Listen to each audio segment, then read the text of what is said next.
오늘은요, 그리스도인의 본질 두 번째 시간으로 하나님 주인 삼기, 이런 제목으로 여러분들과 같이 말씀 나누려고 합니다. 저는 고등학교를 불교재단에서 세운 고등학교를 졸업했습니다. 미션스쿨 다니셨던 분들은 아시겠지만 일주일에 한 번 예배 드리시죠. 네. 저희 불교재단에서 세운 고등학교는 일주일에 한 번 불교 교리를 배우는 시간이 있습니다. 저희 윤리 선생님이 스님이셨어요. 그분이 일주일에 한 번 오셔서 불교 교리에 대해서 가르쳐 주시는데, 어느 날은 한번 저희 반 학생들을 다 저희 학교 지하 체육관으로 내려오라고 하셨습니다. 그날 지하 체육관에 내려가서, 여러분 좌선이라는 거 들어보셨습니까? 이렇게 다리를 꼬고 앉아서 명상하는 그런 거 있죠? 그날 그걸 가르쳐 주시겠답니다. 저희 학교 체육관이 지하 체육관에 레슬링부가 있어서 그 매트가 다 깔려 있었거든요. 그래서 앉기가 좋았습니다. 그날 이렇게 줄 맞춰서 다 앉았는데, 저희 윤리 선생님께서 막 줄을 돌아다니시면서 야, 이렇게 하는 거다, 이렇게 하는 거다, 자세를 막 가르쳐 주셨어요. 근데 여러분, 학생들이 이거 잘할 수 있겠습니까? 막 그렇게 답답하게 가르치시고 돌아다니시는 중에 정말 자세가 좋은 학생을 하나 발견하셨어요. 그러니까 이 선생님이 너무 좋으셔서 다들 여기를 보라고, 이렇게 하는 거라고 다들 큰 소리를 우리 선생님이 치셨습니다. 그 학생이 바로 저였습니다.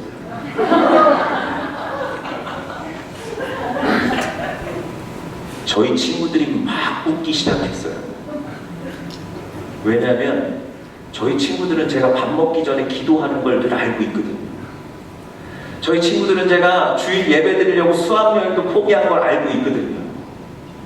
결정적으로 저희 아버지가 목사라는 걸 알고 있거든요. 근데 이 선생님은 친구들이 왜 웃는지를 모르시는 거예요.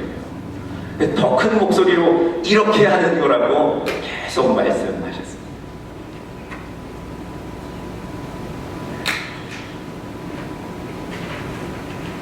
그럼 제가 칭찬을 받긴 받았는데 굉장히 마음이 불편했습니다.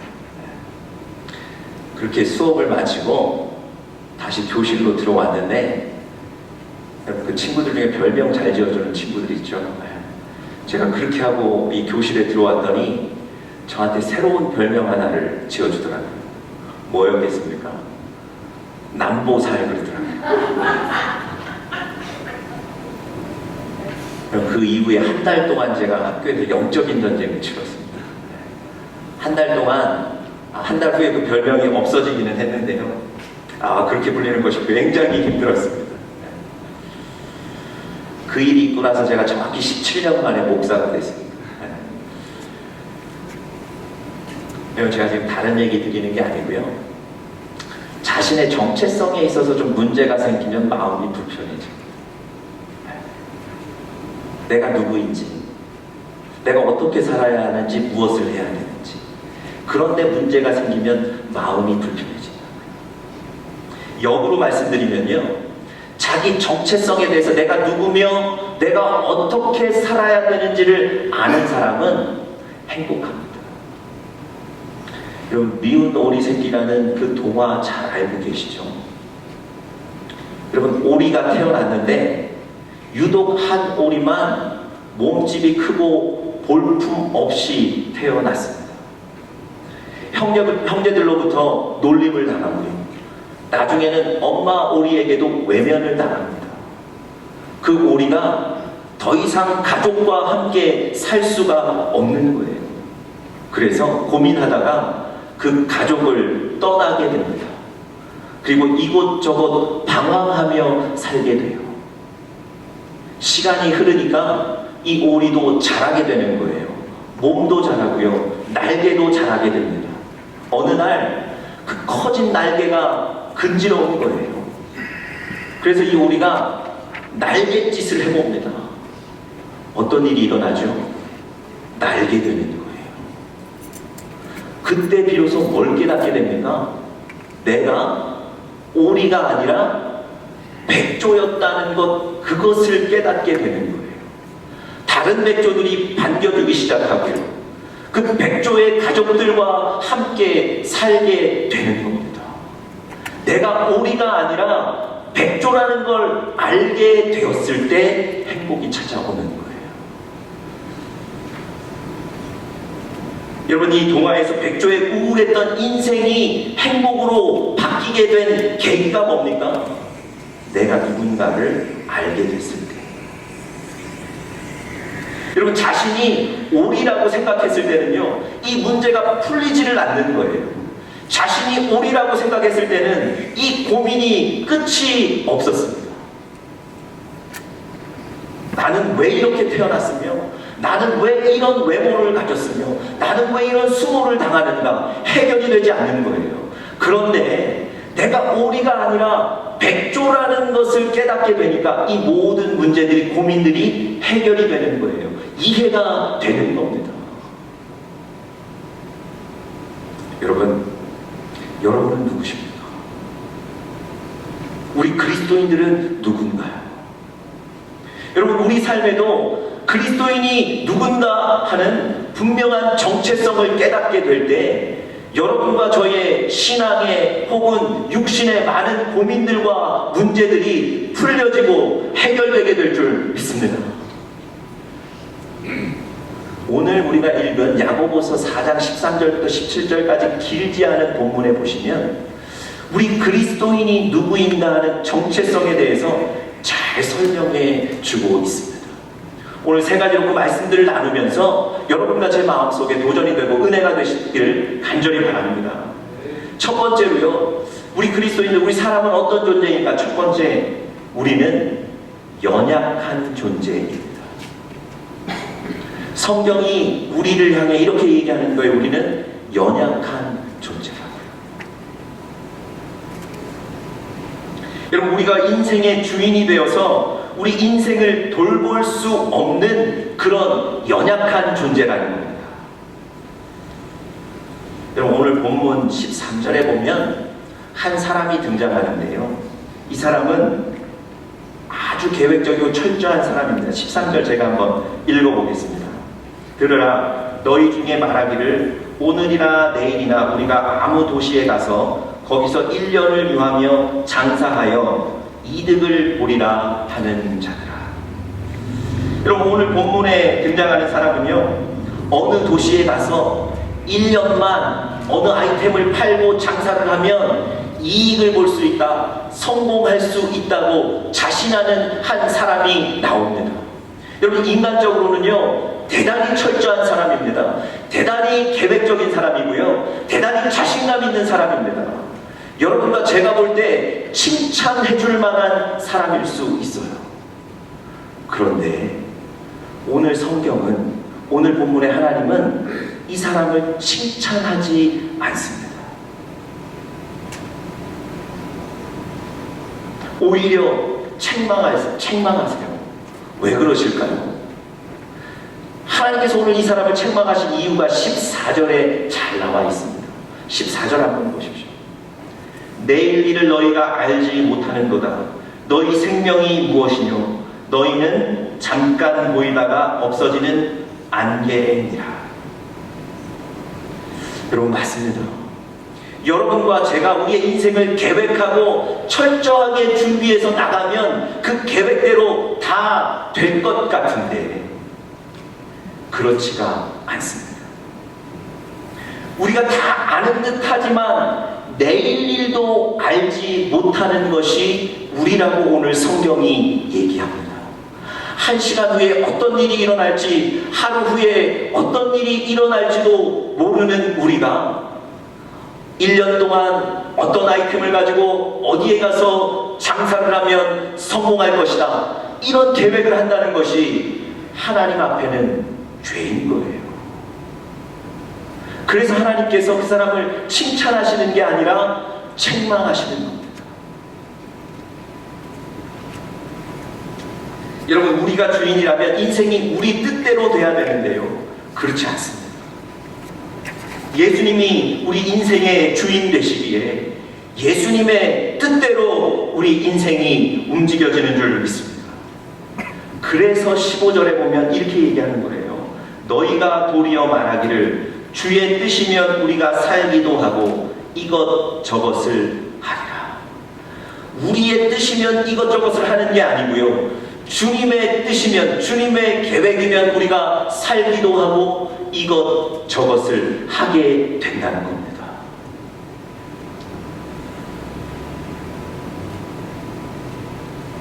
제가 첫 목회지였던 노스캐롤라이나의 그린빌 교회에 제가 이제 그 목회자로 부임해서 처음에 그곳에 갈 때 제가 가장 먼저 해야 될 일이 집을 구하는 일이었어요. 그때 저희 집 아이들이 2살 반, 뭐 1살도 채 되지 않은 두 아이가 있었는데요. 정말 낯선 도시에 가서 목회를 해야 되니 여러분, 집을 구하는데 가장 우선순위가 뭐였냐면, 우선되는 기준이 뭐였냐면 안전. 이 두 아이들 또 잘 키워야 되고 잘 살아야 되니까 안전한 집을 골라야 되겠다. 제가 얼마나 그 기준을 가지고 여기저기 살폈는지 모릅니다. 얼마나 애써서 집을 구했는지 몰라요. 드디어 제 기준에 맞는 그 집을 하나 구했어요. 더군다나 월세까지 깎아준다는데도 얼마나 기준에 맞습니까? 그래서 그 집에 들어가서 잘 살았어요. 어느 날 제가 교회 일을 마치고 오후에 저녁에 집에 들어가는데 저희 집 주차장 앞에 경찰차가 와 있었습니다. 그런데 그 경찰차가 하루 이틀이 아니고 매일 저희 집 앞에 경찰차가 와서 1시간 정도 머물다가 떠나는 겁니다. 그럼 제가 좀 의심하지 않았겠습니까? 왜 저런 일이 벌어질까? 그런데 어느 날 늘 와 있던 경찰이 차 문을 열고 내려서 저희 집을 두드리더라고요. 그러면서 그 경찰이 저에게 묻습니다. 옆집에 대해서 묻는데 옆집 사람은 몇 시에 나가는지 몇 시에 들어오는지를 묻더라고요. 그럼 그때는 별로 뭐 대수롭지 않게 생각했어요. 무슨 일이 있나 보다. 그리고 어느 날 정말 교회 일을 마치고 집에 들어오는데 저희 집 주차장 앞에 경찰차가 5대가 나란히 줄지어 서 있습니다. 차문이 다 열려있고 사이렌이 켜있는 상태로 5대가 줄을 서 있는 거예요. 제가 그곳에 차를 댈 수가 없어서 다른 곳에 차를 대고 걸어 들어오는데 그때 마침 저희 옆집 사람이 수갑에 채워져서 연행되고 있더라고요. 경찰은 막 그 집을 수색하고 있고. 여러분, 제가 어떤 기준을 가지고 집을 찾았다고요? 안전한 집. 이 2살 반 된 아이와 1살도 채 되지 않은 이 아이를 안전하게 낯선 도시에 와서 안전하게 키우기 위해서 얼마나 제가 노력하고 애써서 찾은 집입니까? 그런데 그 집이 결국은 어떤 집이었다고요? 범죄자의 옆집이었어요.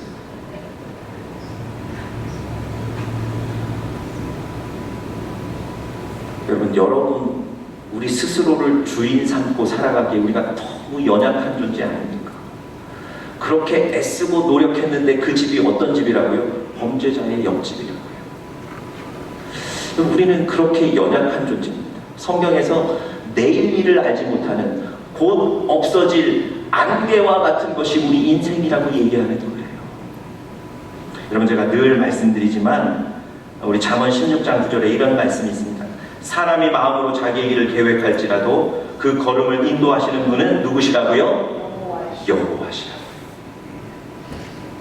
우리는 그런 연약한 존재, 우리 인생의 주인이 우리가 아니라는 사실을 꼭 기억하시길 바랍니다.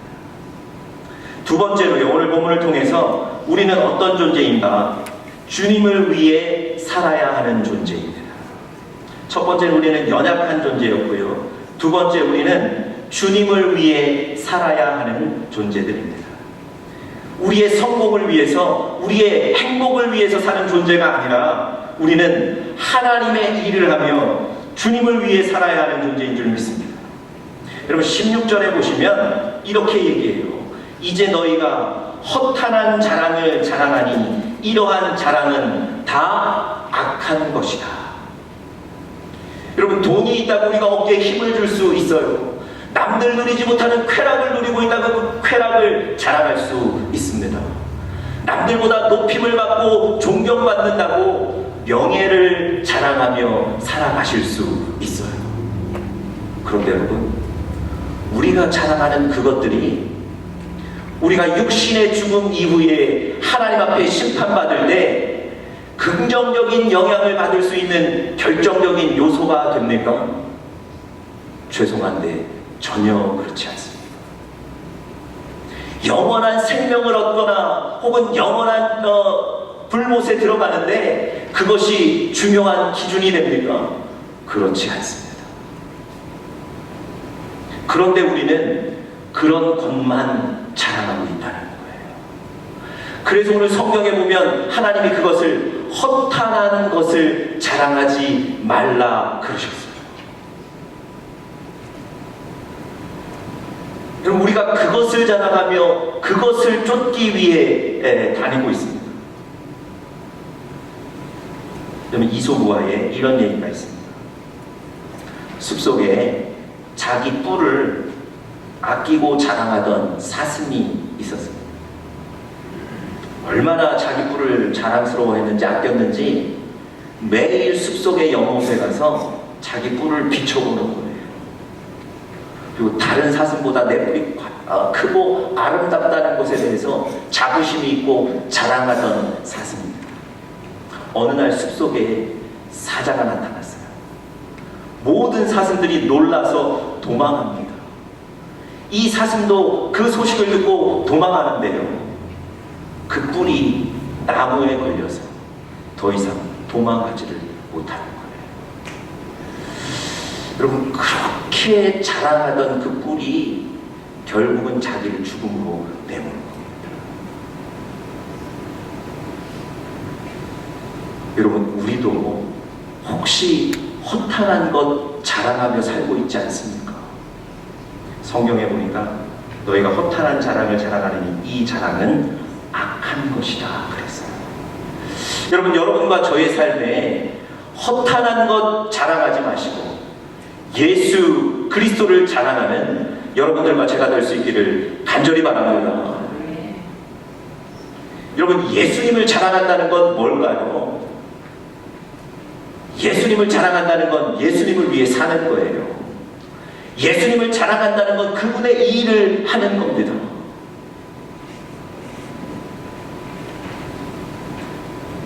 달라스 제1침례교회에 그 미국 교회 가운데 아주 유명한 교회인데요, 크리스웰 목사님이라는 분, 존경받는 분이었습니다. 이분이 목회 인생을 마치고 은퇴하시는 날이었어요. 은퇴식이 열리는데 이분이 은퇴하는 자리에서 이렇게 얘기하셨어요. 지금까지 내가 이렇게 인생에 목회할 수 있었던 건 단순히 내 능력이 아니라 우리 교회 안에 나의 목회를 도와주셨던 많은 교회 집사님들, 직분자들 때문이셨습니다. 그러면서 교회 중직을 맡으셨던 집사님들 앞으로 나와서 서라고 부르셨어요. 그래서 교회 집사님들, 중직들이 나와서 성도들을 바라보고 서셨어요. 박수를 쳐주시는 게 아니고요, 이렇게 갑자기 이렇게 얘기하십니다. 앉아있는 많은 회중들을 보고 여러분들이 신앙생활 하시면서 영적인 영향력을 받으셨던 분, 자기에게 영적인 영향을 주었던 분, 그분 앞에 가서 줄을 서라는 거예요.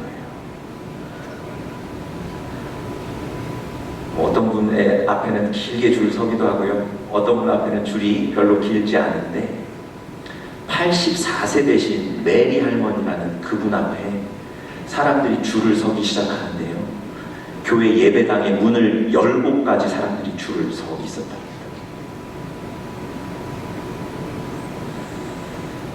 여러분이 크리스웰 목사님이 그 일이 다 끝난 뒤에 이렇게 얘기하시고 퇴장하셨어요.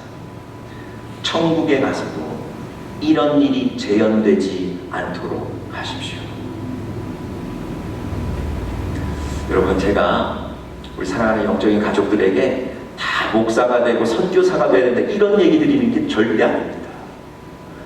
하나님이 여러분과 저에게 삶의 현장을 맡겨주셨잖아요. 어떤 분은 사업을 하시고, 어떤 분은 회사에 다니시고, 어떤 분은 연구를 하시고, 어떤 분들은 공부하시고, 그 삶의 자리에서 하나님을 위해 사시는 여러분들 되시기를 간절히 바랍니다. 하나님을 기쁘시게 하며 사는 여러분들 되시기를 바랍니다.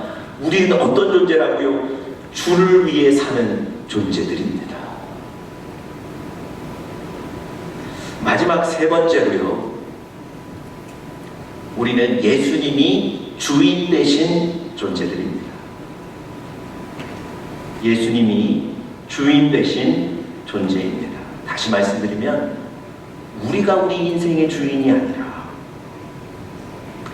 예수님이 우리 인생의 주인이시라는 것. 내가 내 인생의 주인이라고 생각하기 때문에 내 뜻대로 되지 않을 때마다 고민하시는 거예요. 내 뜻대로 되지 않을 때마다 근심하는 거예요. 이 고민이 풀리지가 않는 겁니다. 여러분, 예수 그리스도가 우리 인생의 주인이심을 인정하시면요, 내 생각대로 내 뜻대로 되지 않아도 우리 인생이 납득이 되는 거예요.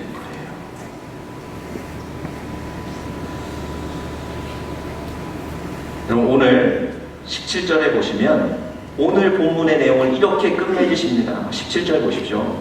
우리 같이 한번 읽겠습니다. 시작. 이러므로 사람이 선을 행할 줄 알고도 행치 아니하면 죄니라. 아니, 오늘 본문을 마무리하면서 왜 갑자기 이런 얘기를 하셨을까요? 왜 이런 구절로 오늘 본문을 마무리하실까요? 왜 갑자기 선이라는 얘기를 하셨습니까? 여러분, 오늘 본문에 선이라는 단어가 나오는데요, 이 선이라는 단어는 옳고 그름을 얘기하는 게 아닙니다. 착하고 악한 것 얘기하는 게 아니에요. 오늘 본문의 흐름을 잘 보셔야 돼요. 13절부터 15절까지는 우리가 연약한 존재라는 걸 계속 얘기하시는 거예요. 그래서 허탄한 것 붙잡지 말라는 거예요. 그리고 15절, 16절에 보니까 하나님만 자랑하며 살아야 되는 존재들이라고 얘기하십니다. 그리고 마지막에 17절에 선을 얘기하셨어요. 이 선은 무엇이겠습니까? 예수 그리스도가 여러분과 저의 인생의 주인이라는 것, 그것이 바로 선인 거예요. 그래서 선을 알고도 행치 않으면 죄라고 말씀하시는 거예요. 오늘 우리 이현지 자매님 아까 간증하셨는데, 우리 성경에서는 무엇이 죄라고 말씀하십니까? 하나님을 알지 못하고 하나님을 벗어나 사는 삶, 그것이 죄라고 얘기하는 거예요. 여러분, 예수 그리스도가 우리 인생의 주인이신데 그것을 인정하지 않는 것이 죄라는 거예요. 여러분, 우리가 살면서 우리 스스로가 인생의 주인이라고 착각하기가 너무 쉽습니다. 이스라엘이 어느 날 범죄하고 하나님으로부터 멀리 떨어져 살았어요. 하나님께서 그들을 다시 깨우치시고 다시 회복시키시기 위해서 그들을 징계하시는데 아수르라는 나라를 사용하셨어요. 아수르라는 강한 나라가 이스라엘을 치게 만드신 거예요. 그래서 이스라엘이 그 고난을 통해서 하나님께 돌아오시도록 만드는 겁니다. 여러분, 실제로 아수르가 이스라엘을 쳐서 이겼어요. 여러분, 그때부터 이 아수르라는 나라의 마음에 어떤 생각이 드는 줄 아십니까? 야, 내가 강하구나. 내가 전쟁에서 이겼구나. 내가 그래서 이 이스라엘을 통치할 수 있구나.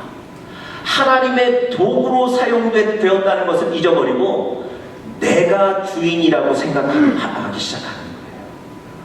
여러분, 여러분과 제 인생도 마찬가지입니다. 내가 주인이라고 착각하며 살기가 쉬운 거예요. 여러분, 그런 아수르에게 하나님이 뭐라고 말씀하셨는지를 한번 보세요. 자, 우리 이사야 10장 15절 말씀 다 같이 한번 읽겠습니다. 시작. 도끼가 어찌 찍는 자에게 스스로 자라가겠으며 톱이 어찌 켜는 자에게 스스로 큰 채 하겠느냐. 이는 막대기가 자기를 드는 자를 움직이려 하며 몽둥이가 나무 아닌 사람을 들려 함과 같으니라. 여러분, 도끼나 톱은 주인에 의해서 어디에 어떻게 사용되는지가 결정이 되는 거예요. 그런데 이 도끼나 톱이 켜는 자에게 오히려 자기를 높이고 자랑하는 겁니다. 여러분, 막대기 역시도 그것을 들고 사용하는 주인에 의해서 쓰임을 받는 것인데 주인을 몰라보고 그 주인을 자신의 뜻대로 움직이려 한다는 거예요. 여러분, 자기를 주인이라고 생각했던 그 아수르를 향해서 하나님이 하신 말씀이에요. 여러분, 우리도요, 이 아수르처럼 생각하며 살 수 있다니까요. 내가 강하네.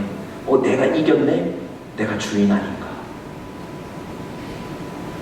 여러분, 그러나 우리 인생의 주인은 하나님이신 줄 믿습니다. 여러분, 이렇게 제가 지금 세 가지로 설명드렸는데요, 우리가 어떤 존재인가, 우리의 정체성을 아는 것, 이것이 여러분과 저의 인생의 문제를 해결합니다. 제가 우리 이현지 자매님과 몇 주간 성경 공부하면서 하나 강조했던 게 있어요. 오늘 그 얘기를 드리고 제가 설교를 마치려고 하는데요, 성경에 보시면 내가 누구인가, 나의 존재를 정확히 알았기 때문에 인생의 문제를 해결하는 한 사람이 등장합니다. 그게 바로 창세기에 나오는 요셉이에요. 여러분들 잘 아시는 대로 요셉은 어려서 형들에 의해서 팔렸습니다. 여러분, 생각해 보세요. 내 형들이 나를 돈 받고 팔았어요. 더군다나 그것도 외국으로요. 내가 외국에 유학하러 간 게 아니고 종으로 팔려갔다고요. 그리고 종으로 팔려가서 얼마나 고생했는지 모릅니다. 그래도 꿋꿋이 노력하고 일어나서 그 종으로 살던 삶에서 그래도 회복하게 돼요. 그랬더니 그 인생에 어떤 일이 벌어집니까? 자기는 하지도 않았던 억울한 일, 억울한 누명을 쓰고 감옥까지 가게 돼요. 여러분, 그렇게 억울하게 감옥에 갔을 때 누가 가장 원망스러웠을까요? 나를 팔았던 그 형들. 얼마나 원망스러웠겠습니까? 그 형들 때문에 내 인생이 이렇게 망가졌다고 생각했지 않았겠습니까? 그런데 여러분, 창세기를 다 읽어보시면 마지막에 이 요셉이 그 형들을 용서해요. 여러분, 이 요셉이 그 형들을 용서했다는 건 인생의 그 문제가 풀렸다는 거예요. 아니면 평생 동안 분노하며 살지 않겠습니까? 요셉이 이 형들을 용서했다는 건 그 인생의 문제가 해결이 된다는 거예요. 요셉이 어떻게 그 인생의 문제를 해결했을까요? 자기가 누구인가를 알았기 때문에 그래요. 자, 우리 다 같이 마지막으로 창세기 45장 한번 다 같이 이 구절은 여러분들 성경을 열어서 다 같이 찾아보겠습니다. 창세기 45장 5절 말씀 다 성경을 찾으십시오. 그리고 그곳에 표시를 좀 해놓으시고 계속 읽으시면 좋겠어요. 창세기 45장 5절입니다. 구약성경 72페이지쯤에 있습니다. 창세기 45장 5절. 우리 같이 한 목소리로 읽겠습니다. 시작. 당신들이 나를 이곳에 팔았으므로 근심하지 마소서, 한탄하지 마소서. 하나님이 생명을 구원하시려고 나를 당신들 앞서 보내셨나이다. 7절 읽겠습니다. 7절 시작. 하나님이 큰 구원으로 당신들의 생명을 보존하고 당신들의 후손을 세상에 두시려고 나를 당신들 앞서 보내셨나니. 8절 시작. 그런즉 나를 이리로 보낸 자는 당신들이 아니요 하나님이시라. 하나님이 나로 바로의 아비를 삼으시며 그 온 집에 주를 삼으시며 애국 온 땅에 치리자를 삼으셨나이다. 여러분, 요셉이 형들을 원망하고 그래서 형들에게 보복을 한 게 아니고요, 다 용서하는데 그 용서의 근거가 뭡니까? 당신들이 나를 팔아서 내가 이곳에 온 게 아니라는 거예요. 내 인생이 당신들 손에 있는 게 아니라는 거예요. 내 인생이 당신들 때문에 움직여지는 게 아니라는 겁니다. 내 인생은 누구의 손에 있다고요? 하나님의 손에 있다고요. 하나님이 나를 이곳에 미리 보내셔서 당신들을 사용하셔서 나를 보내신 것뿐이라고. 여러분, 내 정체성, 하나님의 자녀된 것, 하나님이 내 인생의 주인이라는 것, 이걸 안 요셉은 인생의 문제가 해결이 되는 거예요. 여러분, 혹시 여러분과 제 안에도 여전히 납득되지 않고 이해되지 않고 받기 어려운 일들이 있으십니까? 여러분, 오늘 인정하십시오. 하나님이 여러분과 제 인생의 주인이라는 것, 그것을 인정하며 나아가는 여러분들 되시기를 간절히 바랍니다. 다 같이 한번 우리 자신을 좀 돌아볼 수 있기를 바랍니다. 다 같이 좀 눈을 감으시고요. 우리 세라 자매 좀 반주를 좀 해주시고요.